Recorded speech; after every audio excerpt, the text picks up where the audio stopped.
ayiwa présidente wele jumɛn b'i bolo ka ɲɛsin Mali musow bɛɛ lajɛlen ma ani maliden bɛɛ lajɛlen ma ka kɛɲɛ ni jumadon bɔli in ye aya wele mun bɛ ne bolo ko bɛɛ lajɛlen ka bɔ de ko bɛɛ lajɛlen ka bɔ de ko ne ka sɔn kojugu bɛ dugu la kojugu tɛ bɔ dugu la gansan na ko an ka bɔ ko k'a jira k'an dusu kasilen don an ka bɔ ko k'a jira ko an tɔɔrɔlen don an ka bɔ ko k'a jira ko minnu taɲana ko man kan ni nin ye donc an ka bɔ u ka famille ye dusumakasa min sɔrɔ an k'an yɛrɛ fara famille ninnu kan ka dusumakasa in ka weleweleda kɛ an ka taa an makasi i y'a mɛn faamaw la faamaw k'a dɔn k'a fɔ ko bɛ dugu la faamaw k'an dɛmɛ ka kojugu bɔ dugu la an bɛ wele bila bɛɛ lajɛlen ma bɛɛ ka bɔ nɛgɛ kanɲɛ 8 wagati bɛɛ lajɛlen nɛgɛ kanɲɛ 8 n'o kɛra an bɛɛ ka ɲɔgɔn sɔrɔ monument de la colombe la ou bien monument de la paix monument de la paix awɔ donc an ka ɲɔgɔn sɔrɔ yen nɔ an bɛ sɔrɔ ka tagama ka don ministre la donc ka taa ministre de la justice yɔrɔ donc an bɛ ministres fo u bɛɛ y'an lamɛn u bɛɛ ils ont été sensibles u bɛɛ dusu kami-kamina situation in na donc n b'a dɔn fana a ŋaniya b'u la ka an bɔ nin gɛlɛya in kɔnɔ donc n ka foli b'u ye hali bi n b'a f'u ɲɛna u k'u ka dayɛlɛ k'a dɔn ko fasoko de don mais yɛrɛko tɛ ayiwa Wulematu an bɛ i fo ka Mali musow bɛɛ lajɛlen fo i tɔgɔ la an bɛ sɔɔni an yɛrɛ bɛ se kɛnɛ kan yen nɔ ni Ala sɔnna Isa an yɛrɛ b'aw fo aw ni ce kabini an ye nin ko in daminɛ aw y'an ka ko don ba la Ala k'aw yɛrɛ sara Ala k'a ka baara jidi amin merci beaucoup merci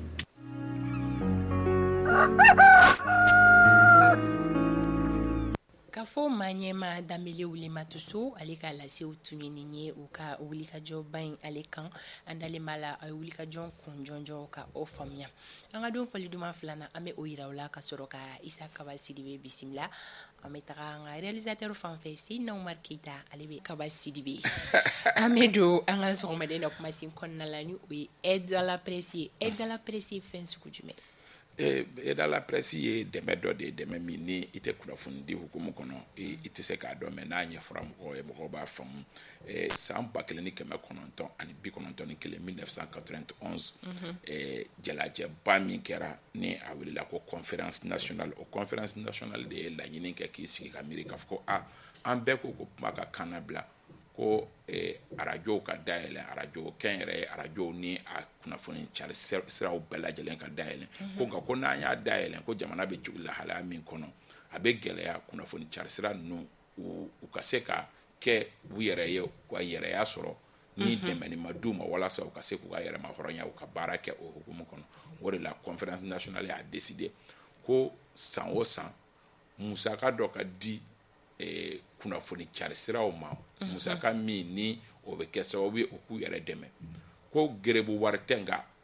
conférence nationale de a décidé a bɛ b'a fɔ conférence nationale ye jamana sariya sunba décidé cogo min conférence nationale de fana y'a décidé ko wari dɔ ka di kunnafoni cari siraw ma walasa u k'u ka indépendance sɔrɔ wa a wari fana ni normalement a man ka kɛ k'a fɔ ko kunnafonidilaw ni régime ka di dɔ bɛ d'u ma ani u ni régime man di fɛn tɛ d'u ma a man ka kɛ ten k'a ka kɛ wari ye wari min ni dɛmɛ de don aide budgétaire k'a di kunnafoni siraw ma walasa u ka se ka kɛ professionnel ye u kana dɛmɛ mɔgɔ fɛn mɛ u ka kunnafoni di a sera nin jɛ kan 91 o décision taara mais conférence yɛrɛ senfɛ a kun fɔra de ko walasa ka mankan yɛrɛ bɛɛ bɔ a la ko ni jamana budget bɛ ta wagati o wagati ko ka i n'a fɔ sɛnɛ ɲiyɔrɔ bɛ bɔ cogo min fɛn wɛrɛw ɲiyɔrɔ bɔ cogo min ko ka kunnafoni di baarakɛlaw olu ɲiyɔrɔ bɔ walasa ka kunnafoni cari siraw dɛmɛ nka a ma se ka kɛ o cogoya la ten tɔ nka a tora folofolo la ten tɔ a kɛra kunnafonidilaw bɛ dɛmɛ min sɔrɔ a fankelen o bɛ bɔ minisiriso min ni o ɲɛsinnen bɛ kunnafonidilaw ka baara ma a tɔgɔw bɛ falen kuma dɔ la nka min tɛ falen a la o ye communication ye ministère de la communication kuma dɔ la a bɛ kɛ communication et information kuma dɔ la a bɛ kɛ développement numérique ni fɛn wɛrɛw ye mais o minisiriso a fankelen bɛ bɔ o fɛ yen fankelen bɛ bɔ jamanakuntigi jabala la présidence d'accord wari wagati min a daminɛna wari kasabi k'a daminɛ 1996 a yɛrɛ sera ka daminɛ a ɲɛ 40 ma o de la ka se fo 2017 ma nafolo in kasabi tun bɛ bɛn 200 millions de ma o 200 millions san o san a tun bɛ to ka di san o san a bɛ to ka di mais wari in bɛ di cogo min na minisiriso o ɲiyɔrɔ a t'a di k'a fɔ k'a bɛ ta ka di kunnafonidilaw de ma tentɔ a tɛ di o cogoya la tentɔ commission de bɛ sigi ka kunnafoni di minɛnw hakɛw lajɛ ka mɔgɔw ka sɛbɛnfuraw lajɛ i b'i ka impôt sara wa i bɛ nin kɛ wa i bɛ nin kɛ wa n'o sɛbɛnfuraw dafara a bɛ di olu ma a wari 2018 a dira kunnafoniso 350 ɲɔgɔnna ma 2018 kunnafoniso 350 arajoso 350 ani journal 100 ani damadɔni olu de sera k'a sɔrɔ donc n'i ye a ta k'a jateminɛ yɛrɛ n'i ye Mali yɛrɛ jateminɛ i b'a ye k'a fɔ o yɛrɛ ye arajow ni fɛngɛw hakɛ ye donc n'i y'a ta k'a jateminɛ wari in bɛ tila san o san mais a bɛ tila en fonction de i bɛ règle la wa e ka arajo a b'a ka impôt sara a ka sɛbɛnfuraw dafalen don wa hakɛ y'a yamaruya wa a bɛ sara en fonction de ça donc o wari o de bɛ tila kunnafonidilaw ni ɲɔgɔn cɛ san o san a bɛ fɔ a ma ko aide à la presse dɛmɛ de don jamanatigi tɛ dɛ jamana marabagaw tɛ dɛ jamana bɛ dɛmɛ min di kunnafoni di baarakɛ minɛnw ma walasa u ka se k'u ka yɛrɛma hɔrɔnya ani baara kɛ a zɛrɛ ni jɛ kan u ka jamanadenw kunnafoni parce que a yera k'a fɔ kunnafoni di baara fana nafa ka bon i n'a fɔ sɛnɛ nafa ka bon cogo min sɛnɛ ye dumuni ye kunnafoni ye ka mɔgɔ bɔ kunnasiri la o ye bi sɔgɔmada in na kumasen ye dɛmɛ min bɛ di jamana fɛ k'a di kunnafonidilaw ma ani kunnafoni di minɛnw o la kun jumɛn na an ye a suganti sɔgɔmada in na a sugandira ko min na dɔgɔkun in kɔnɔna la an y'a ye k'a fɔ kɛrɛnkɛrɛnnenya la minisiri min ni o yɛrɛ bilalen don kunnafonidilaw olu ka baara hukumu kɔnɔ o taara jɛmukan min n'a bɛ wele ko Malikura taasira ni a bɛ sen a bɛ wagati damadɔni bɔ minisiriw bɛ tɛmɛ ɲininkali bɛ k'u la walasa u ka ɲɛfɔli kɛ jamana lahalaya kan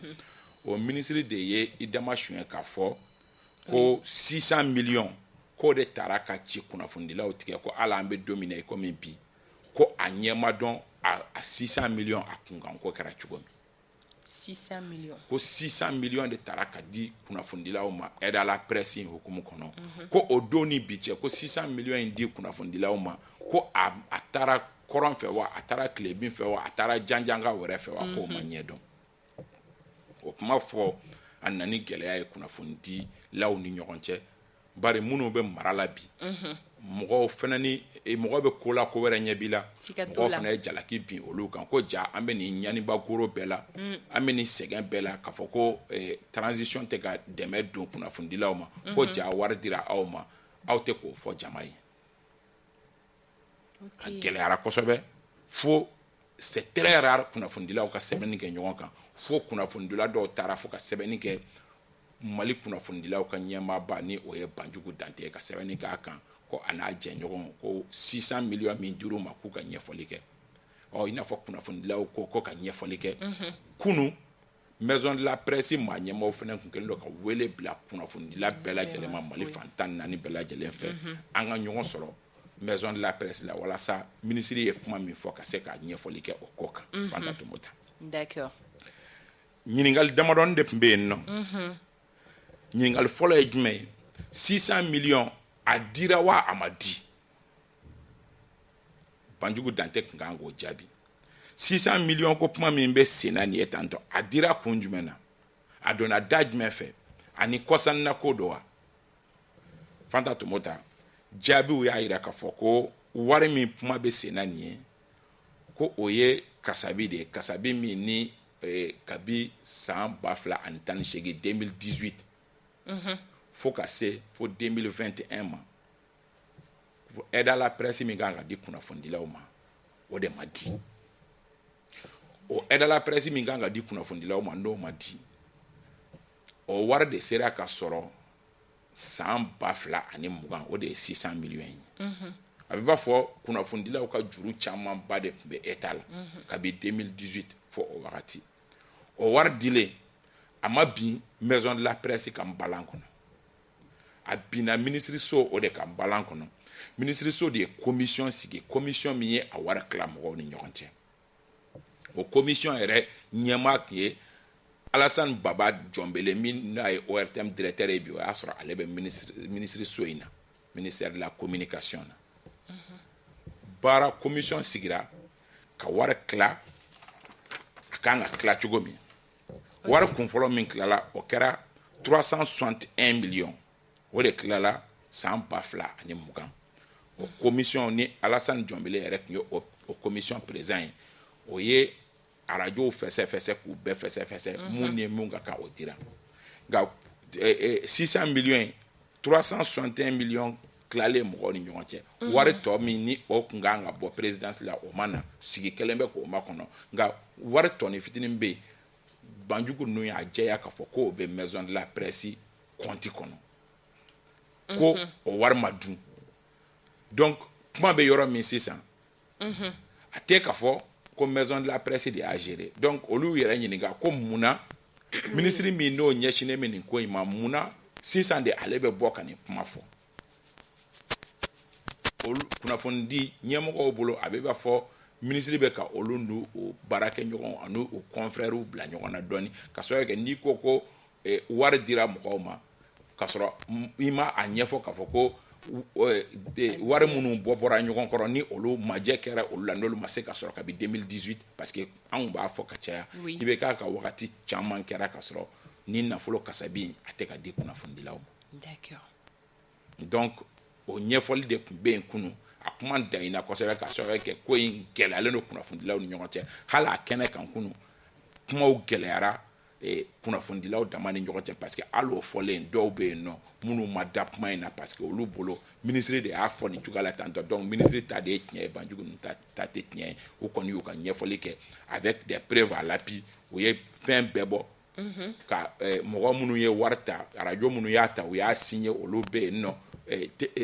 journaux minnu y'a ta u y'a signé olu bɛ yen nɔ a kɛra cogo min jɔn ye joli sɔrɔ a bɛɛ lajɛlen fɔlen don ka a mada olu kɔni y'u ka ɲɛfɔli kɛ kunu sisan sigi kelen don ka ministre ka version makɔnɔ a ka version filanan makɔnɔ a ko la ka sɔrɔ k'a kɛra nin cogoya la tantɔ. Isaka ba yalima an bɛ se k'a fɔ nin bɛna kɛ gɛlɛya kura de dugu jɛlen ye kunnafonidilaw ani gouvernement ni ɲɔgɔn cɛla la wa? Siga t'a la i b'a dɔn k'a fɔ gɛlɛya kɔrɔ bɛ kunnafonidilaw ani gouvernement ni ɲɔgɔn cɛ ko saba la ko saba fɔlɔfɔlɔ o ye k'a fɔ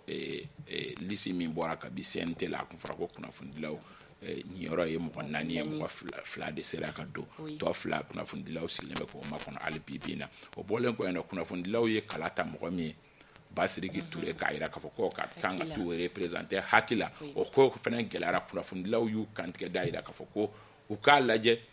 soit a ka ɲɛfɔ kun min na Basiriki ma don soit u ka Basiriki to yen nɔ a ka don ko kunnafonidilaw ka mɔgɔ di kunnafonidilaw y'u ban ka mɔgɔ di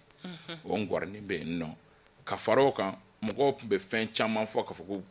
gouvernement ni kunnafonidilaw ni ɲɔgɔn cɛ k'a tɛ ka kunnafonidilaw ka ko ta ba la o gɛlɛyaw bɛɛ nin mana na fara o kan u bɛna distance tɔ bonya kunnafonidilaw ni gouvernement ni ɲɔgɔn cɛ parce que il faut reconnaître que gouvernement in fana bɛ ka ko dɔ kɛ min ma ɲi tuma o tuma an bɛ a fɔ gouvernement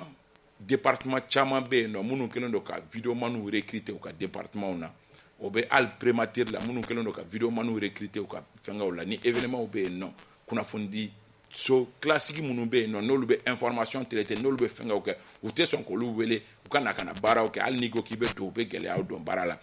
mais o vidéomaniw n'o fɛngɛw o kɛlen don olu dun tɛ se ka kunnafoni cari siraw remplacer et puis diɲɛ ye min ye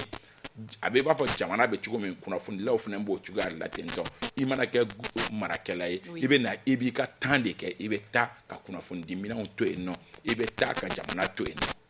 D'accord kaba o la sisan mun de kan ka kɛ walasa ka problème éviter nin ko in na. Problème kan ka éviter cogo min nin ko la fɔlɔ fili min ye ministre sɔrɔ kuma in kɔnɔna la a k'a reconnaître k'a fɔ ko a filila pour que ka amalgame bɔ ko la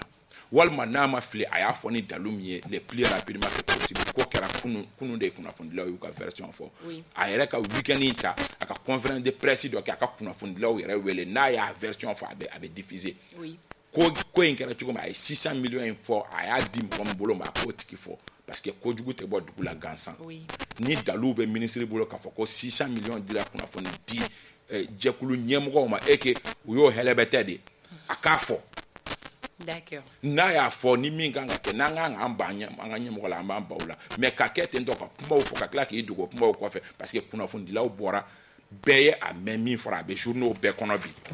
journaux tɛ yen nɔ bi min fɔra o tɛ min kɔnɔ donc a mana kɛ cogo o ministre b'a mɛn donc ko kunnafonidilaw ko ministre ye min fɔ ko tiɲɛ tɛ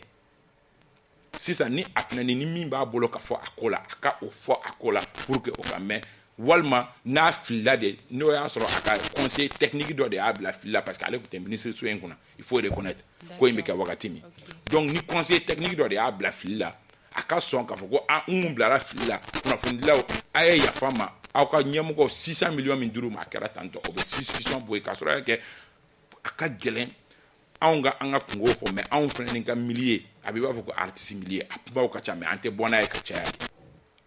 a ko ka gɛlɛn n'i y'a fɔ k'a fɔ ko mɔgɔ dɔ ye wari dun a bɛ san 10 kɛ a degun kɔnɔ mɔgɔw ka danaya t'a tigi kan donc kunnafonidi ɲɛmɔgɔ minnu bɛ yen bi vraiment ministre ye kuma min fɔ a ye problème créer o da la parce que an yɛrɛ dama ni ɲɔgɔn cɛ ka gɛlɛn kuma dɔw la. O bɛ dan sigi sɔgɔmada in na jɛmukan na tuma min na wagati yɛrɛ ale fara kaba. An bɛ foliba di tanti Orokiya ma ka tonton Ɲang fo yan fo Katifuka la Kadija Bili Ɲamalakaw fɛ yen nɔ an bɛ a fo Yakuba Sise